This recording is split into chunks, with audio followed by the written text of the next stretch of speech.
वो सुखार नामक सामरिया के एक नगर तक आया जो उस जमीन के पास थी जिसे याकूब ने अपने बेटे यूसुफ को दी थी। याकूब का कुआं भी वहीं था। चलते चलते यीशु थक कर कुएं पर बैठ गया। ये दोपहर का समय था।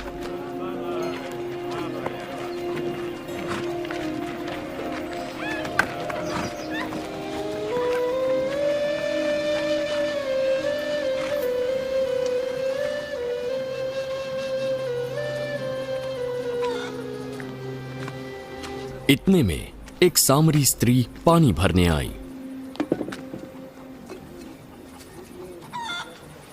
मुझे थोड़ा सा पानी पिला दे। उसके चेले नगर से भोजन मोल लेने गए थे। तू यहूदी है और मैं एक सामरी, तो फिर क्यों मुझसे पानी मांगता है? यहूदी सामरियों के प्याले और प्यालियों से नहीं खाते पीते थे।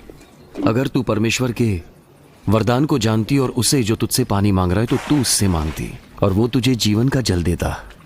हे प्रभु, तेरे पास पानी निकालने को कुछ भी नहीं और कुआं गहरा है, फिर वो जीवन का जल कहाँ से लाएगा? हमारे पिता याकूब ने हमें ये कुआं दिया और आप ही अपनी संतान और अपने पशुओं समेत इसमें से पिया।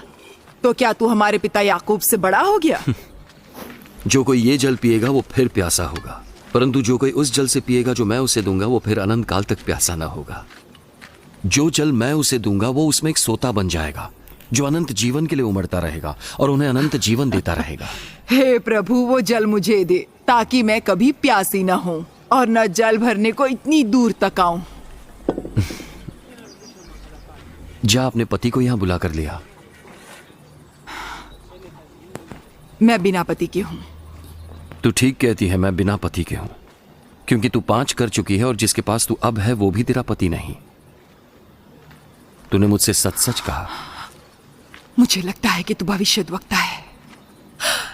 हमारे बाप दादाओं ने इसी पहाड़ पर आराधना की और तुम कहते हो कि वो जगह जहां आराधना करनी चाहिए यरूशलेम है। मेरी बात का विश्वास करना रे कि वो समय आता है कि तुम न तो इस पहाड़ पर पिता की आराधना करोगे न यरूशलेम में।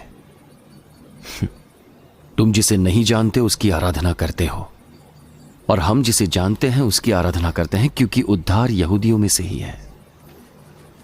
परंतु वो समय आता है, बल्कि आ गया है, जब परमेश्वर की आत्मा के सामर्थ्य से लोग पिता की आराधना करेंगे जैसी सच्ची आराधना वो चाहता है। परमेश्वर आत्मा है और भक्त उसकी आत्मा के सामर्थ्य से उसकी आराधना सच्चाई से कर सकेंगे। मैं जानती हूं कि मसीह आने वाला है और जब वो आएगा तो हमें सब बातें बता देगा। मैं जो तुझसे बोल रहा हूं वही हूं। इतने में उसके चेले आ गए और अचंबा करने लगे कि वो स्त्री से बातें कर रहा है।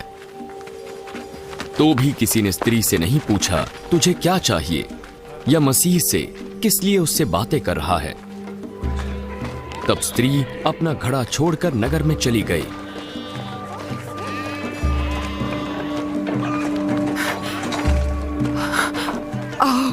एक व्यक्ति को देखो जिसने सब कुछ मैंने किया मुझे बता दिया। कहीं यही तो मसीह नहीं है? तो वे नगर से निकलकर उसके पास आने लगे। इस बीच उसके चेलों ने यीशु से ये विनती की, हे रब्बी, कुछ खा लो।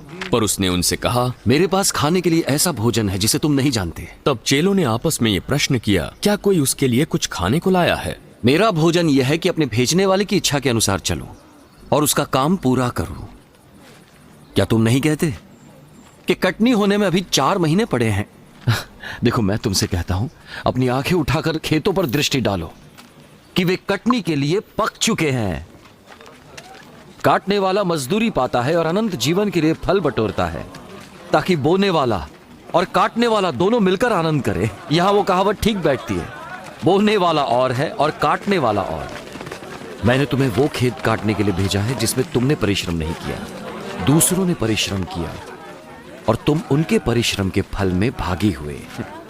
उस नगर के बहुत से सामरियों ने उस स्त्री के कहने से यीशु पर विश्वास किया, क्योंकि उसने ये गवाही दी थी, उसने सब कुछ जो मैंने किया है मुझे बता दिया। इसलिए जब ये सामरी उसके पास आए तो उससे विनती करने लगे कि हमारे यहाँ रह, तो वो वहां 2 दिन तक रहा। उसके वचन के कारण और भी बहुत से लोगों ने विश्वास किया और उन्होंने उस स्त्री से कहा, अब हम तेरे कहने से ही विश्वास नहीं करते, क्योंकि हमने आप ही सुन लिया और जानते हैं कि यही सचमुच में जगत का उद्धार करता है।